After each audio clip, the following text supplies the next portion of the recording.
ये question CBSE 2025 का है। Two numbers are in the ratio of 4:5। तो अब इसमें नंबर्स का रेशो दिया है, मतलब let the numbers are 4x and 5x। मतलब इसमें 4x और 5x का अगर आप रेशो निकालोगे तो कितना, x और x कैंसिल हो जाएगा और मोस्ट सिंप्लीफाइड फॉर्म में ये 4/5 आ जाएगा। मतलब a is 4x and b is 5x।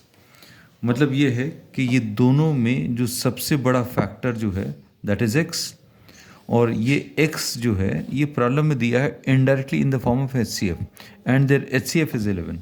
So we say that since the HCF, the highest common factor is 11, तो जो कॉमन फैक्टर कैंसिल होने वाला है इसमें, जैसे अब अगर अभी हम लोग A और B का रेशो निकालें तो ये 4x और 5x आएगा। ये सबसे बड़ा फैक्टर कैंसिल होकर सिंप्लीफाइड फॉर्म में 4:5 आंसर दिया है।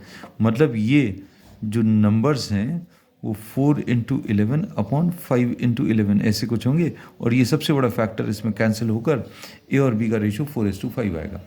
सो we say that now the numbers are 44 and 55।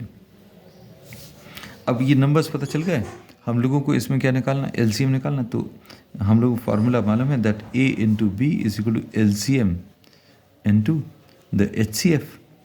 A 44 है, B 55 है, LCM कैलकुलेट करना है और HCF की वैल्यू 11 है।